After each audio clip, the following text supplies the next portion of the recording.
नमस्कार मित्रांनो, आज आपण एका श्रापित वास्तूबद्दल एक गोष्ट ऐकणार आहोत. आता या गोष्टीचा जिवंत किंवा मृत व्यक्तीशी काहीही संबंध नाही. ही एक काल्पनिक कथा आहे. केवळ आपल्या मनोरंजनासाठी ही मी प्रस्तुत करत आहे. स्वातंत्र्य मिळून 24 वर्ष झाली होती. देश नवा होता, पण माती तीच जुनी होती आणि त्या मातीच्या उदरात काही आठवणी दडलेल्या होत्या. 1971 साल, सिंधुदुर्ग जिल्हा, कोकणाचा तो भाग जिथे समुद्र तसा दिसत नाही, पण त्याचा वास मात्र हवेत असतो. त्या भागात एक गाव होतं. त्या गावाचं नाव होतं आंबेगाव. नकाशावर होतं, पण तसं फारसं कुणाच्या आठवणीत नव्हतं. महेश देशमाने त्या गावात अचानक आला. गाव अतिशय शांत. तो तसा कर्नाटकातल्या बेळगावचा राहणारा.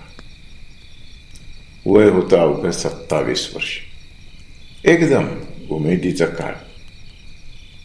लाथ मारीन तिथं पाणी काढेल, आत्मविश्वासानं भरलेलं हे एक रूप होतं. बरोबर वडिलोपार्जित संपत्ती होती. वडिलांनी कमावलेली इस्टेट होती. जमीन, जुमला, पैसा, अडका, जो कधी कमी होणार नाही, जो कधी संपणार नाही, अशी त्याला खात्री होती.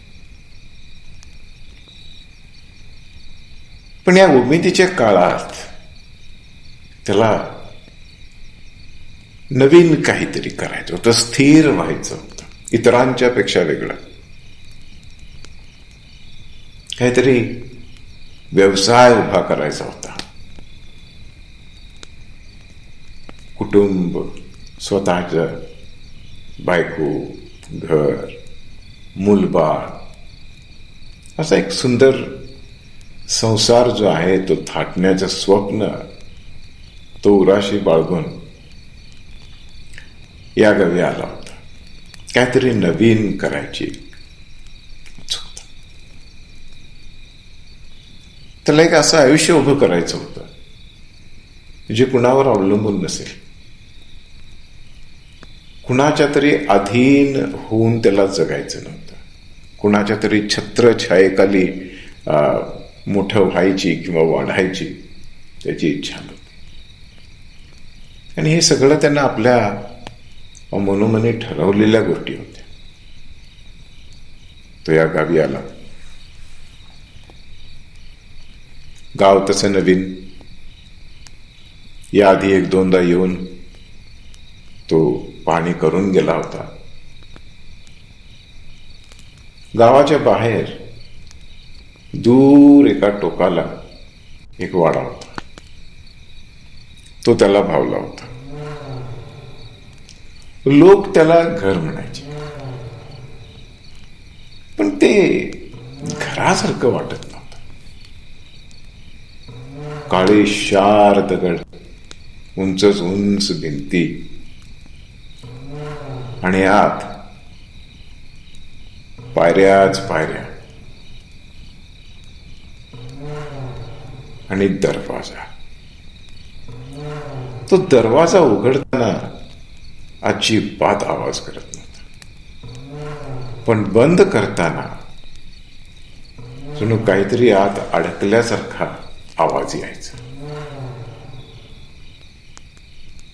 ते घर त्याला स्वस्तात मिळालं, खूपच स्वस्त. गावकऱ्यांनी देखील फारशी प्रश्नाचा भडीमार त्याच्यावर केला नाही. फक्त त्याच्याकडे त्यांनी पाहिलं. आणि नजर वळवली. पहिल्या रात्री महेशला झोप लागली नाही. घरात कसला आवाज नव्हता. सगळं कसं शांत शांत. पण त्या शांततेत सुद्धा त्याला काहीतरी ऐकू येत होत. असं वाटत होतं जणू भिंती श्वास घेत होत्या. अचानक मध्यरात्री त्याला जाग आली. म्हणजे तसा तो अर्धवट झोपलेला, अर्धवट जागा. त्याला असं वाटलं की कोणीतरी त्याच्या नावानं हाक मारली.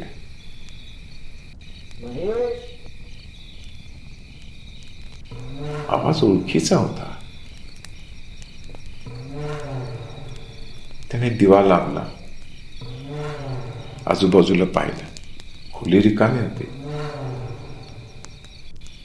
त्यानं कानोसा घ्यायचा प्रयत्न केला, पण कुठेच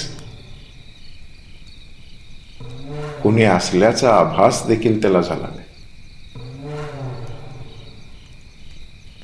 त्याने समोरच्या आरशात आपलं स्वतःच प्रतिबिंब न्याहाळलं.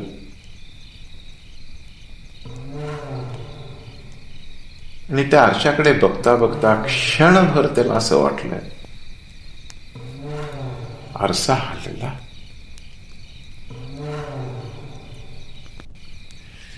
दिवस जात होते. व्यवसाय त्याच्या अपेक्षापेक्षाही जास्त जोमाने वाढत होता. हळूहळू त्याने जमीन खरेदी करायला सुरुवात केली. लोक स्वतःहून जमीन त्याला विकण्यासाठी किंवा करार करण्यासाठी येत होते. पण का कुणास ठाऊक मनाच्या कुठल्याशा कोपऱ्यात असा भास होत होता की कोणीतरी आधीच हे सगळं ठरवून ठेवलेलं. कधी कधी महेशच्या तोंडून अशी वाक्य निघायची जी त्याने आधी कधी बोललेलीच नव्हती किंवा त्यांच्याविषयी कधी त्याने विचारच केलेला नव्हता. त्याला स्वप्न पडायची. स्वप्नात तो लहान असायचा, पण आजूबाजूचं घर मात्र तेच होतं. एक दिवस का कुणास ठाऊक त्याने घरच्या मागच्या खोलीत जायचं ठरवलं. आजपर्यंत तो त्या खोलीत कधी गेला नव्हता. तो दरवाजा त्याने उघडला आणि त्या खोलीत त्याला एक कपाट दिसलं. त्याने धीर केला आणि ते कपाट उघडलं. आत बरीच जुनी कागदपत्र होती. एक वही होती आणि त्या वहीमध्ये काही नोंदी होत्या. नावं वेगळी वेगळी, वर्ष वेगळी वेगळी, पण वय मात्र सगळ्यांचं 27च. सगळे पुरुष, सगळे बाहेरून आले, सगळे श्रीमंत आणि सगळ्यांनी आपापला संसार थाटायचा प्रयत्न केला. पण एक आश्चर्याची बाब अशी होती की शेवटची जी नोंद होती ती रिकामी होती.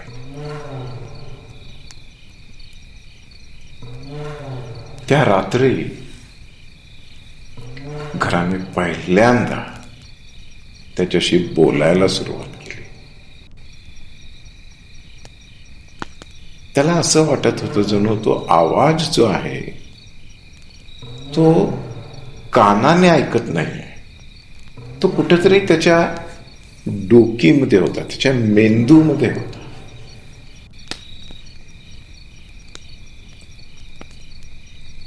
त्याच्या अंतःकरणामध्ये कुठेतरी काहीतरी त्याला ऐकू येत होतं.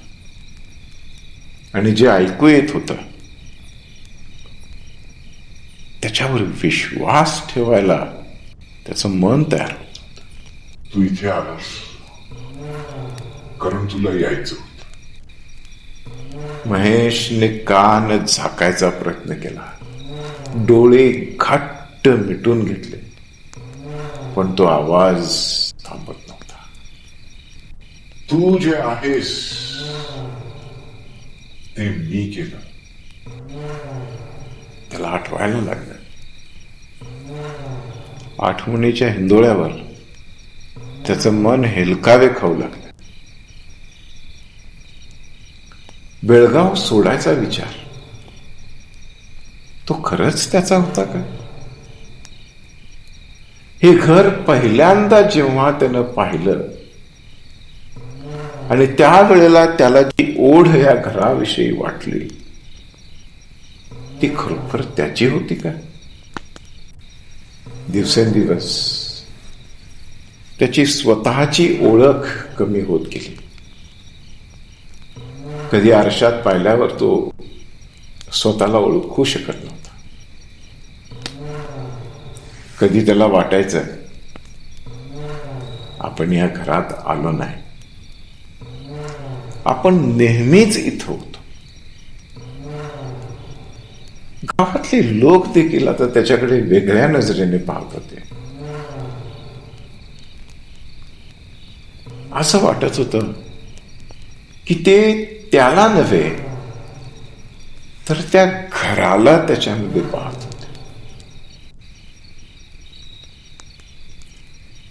हे त्याला सगळं असह्य व्हायला लागलं.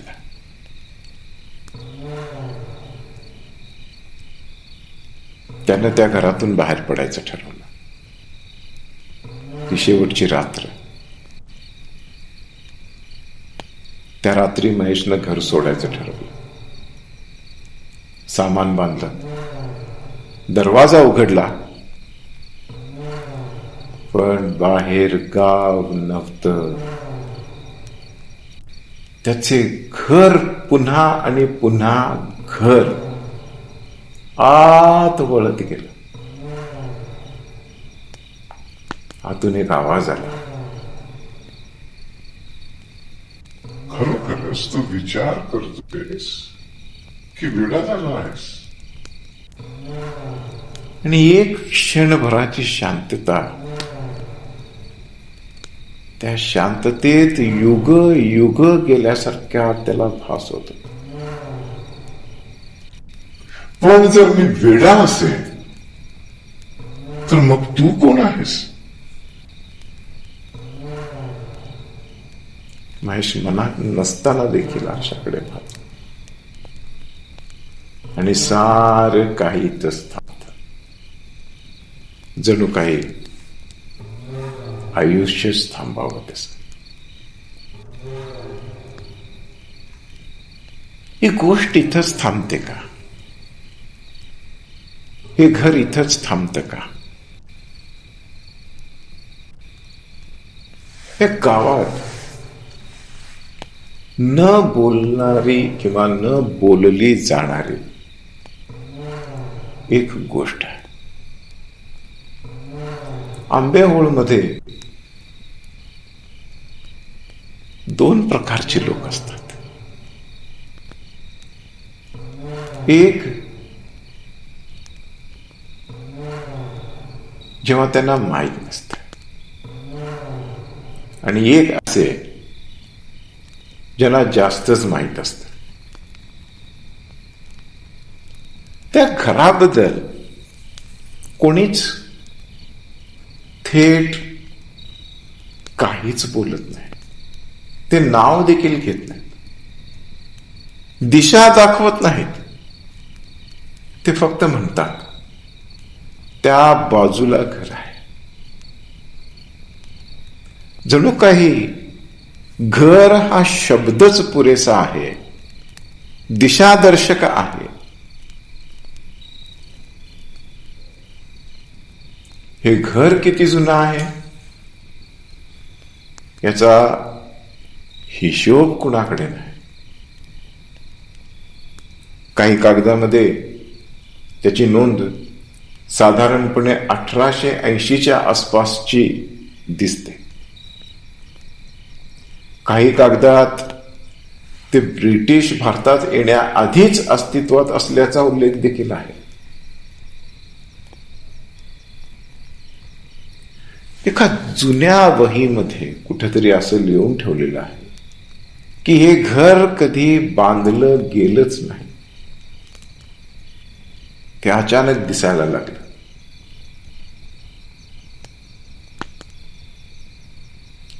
आणि गावात एक जुनी समज आहे की या घरात काहीतरी एक गोष्ट राहते. सगळ्या भूतांना रूप असतं.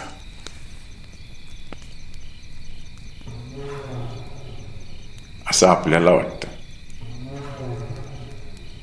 पण तसं नाही.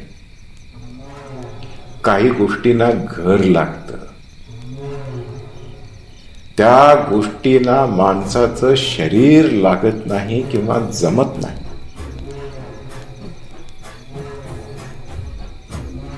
पण जे माणसाचं आयुष्य आहे ते सहज घालवत आहे.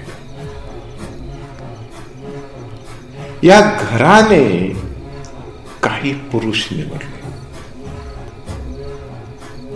हे घर स्त्रियांचं स्वागत कधीच करत नाही. पण हे कोण ठरवलं?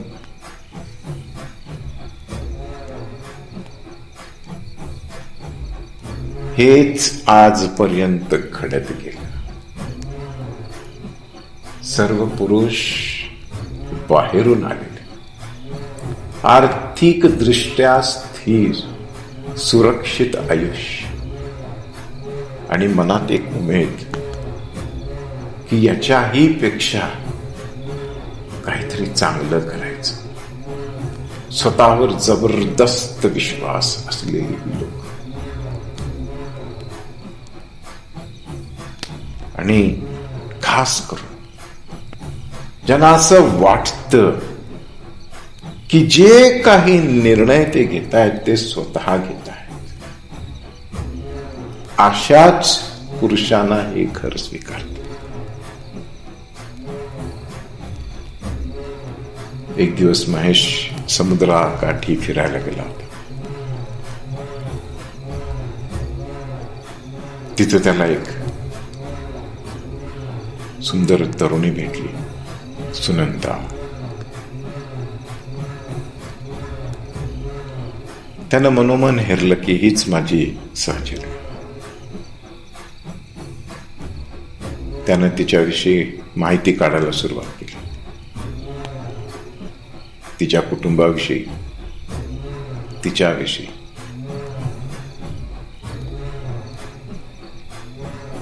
जणू काही नियतीनं हे नातं पहिल्यांदाच ठरवलं असल्यासारखं.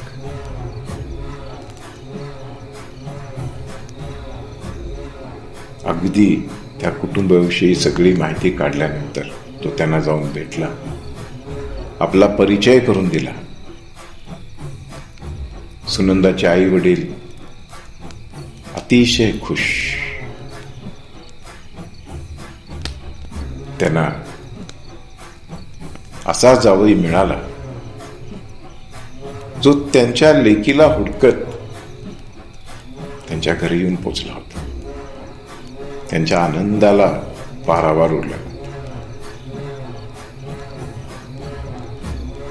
आणि जशी जशी सुनंदा त्याच्या अधिकाधिक जवळ येऊ लागली, त्याच्या जीवनाचा एक भाग बनू लागला, तेव्हा महेश देखील खूप आनंदित झाला होता. पण अचानक एक दिवशी एक वाईट बातमी त्याच्या कानावर आली.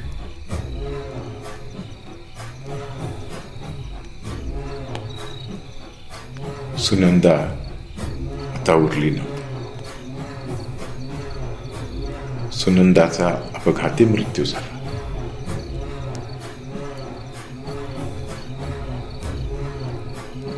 तो कसा झाला, काय झाला,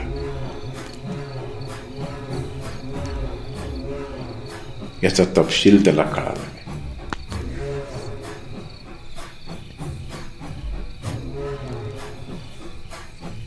आत्ता कुठं आयुष्य स्थिरस्थावर होतं असं वाटेपर्यंत अचानक त्याच्या आयुष्याला एक नवीन कलाटणी मिळाली. वय 27च का?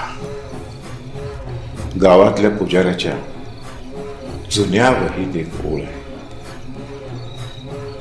27 म्हणजे पूर्णता. पूर्ण आणि अपूर्ण यामधला शेवटचा टप्पा. त्या वयात माणूस स्वतःला ओळखायचा प्रयत्न करतो. काही अंशी तो स्वतःला ओळखत देखील असतो, पण अजून पूर्णपणे नाही. अजून बदलता येतं.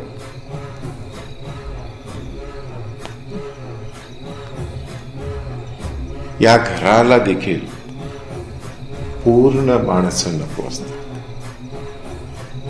त्याला घडवता येणारी आयुष्य हवी असतात.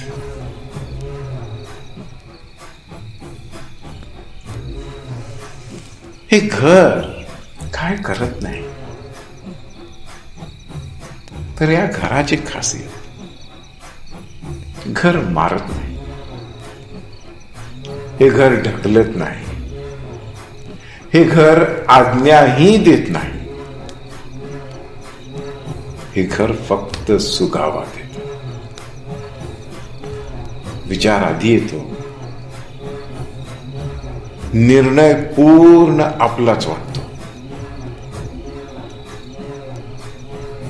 घराला आपले हात रक्ताने माखायचे नसतात. त्याला केवळ आठवणीनं माखायचं असतं.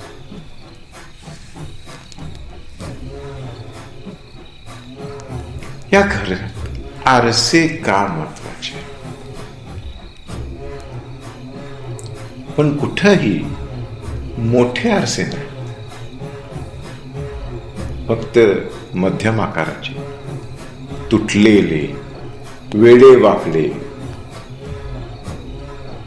कारण आरसा सत्य दाखवत नाही, तो केवळ ओळख दाखवतो. आणि ती ओळख ही गोष्ट जी त्या घरामध्ये राहते ती सर्वात आधी बदलते.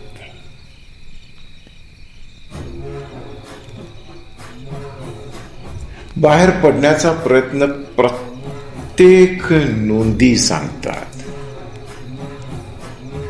प्रत्येकाने जो या घरामध्ये आला त्याने एकदा तरी घर सोडायचा प्रयत्न केला. काहींनी शिव्या श्राप, काहींनी प्रार्थना केल्या,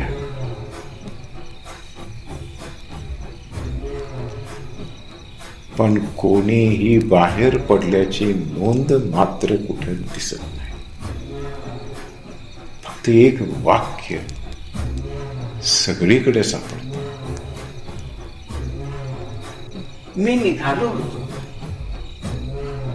पण मी कुठे पोहोचलोच नाही आणि मला कुठे पोहोचल्याचं आठवत देखील नाही. या घराला शेवट का नाही? घर नष्ट करता का येत नाही? कारण ती एक वास्तू आहे, वस्तू नाही. ते घर म्हणजे एक प्रक्रिया आहे, एक स्मृती यंत्र आहे, एक ओळख यंत्रणा आहे.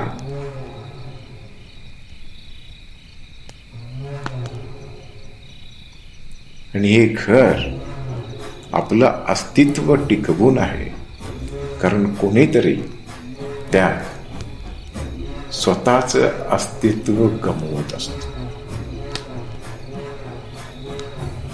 शेवटची नोंद रिकामी काय?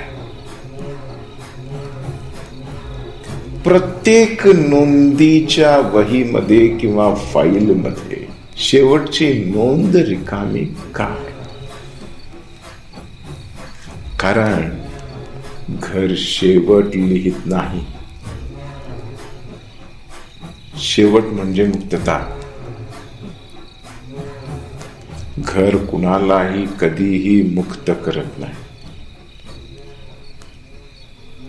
ते फक्त आणि फक्त प्रश्न निर्माण करत.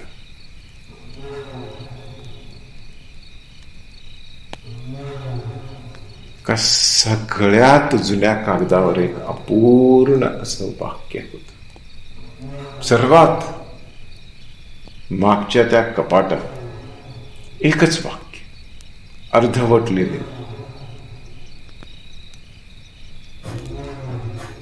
जर तू वाचत असेल तर समजून घे, हे घर तुझी वाट पाहत नव्हतं, ते तुला आठवत होत. इथपर्यंतच माहिती आहे, पुढे काहीच नाही. कारण कथेचा शेवट या लिहिलेलाच नाही.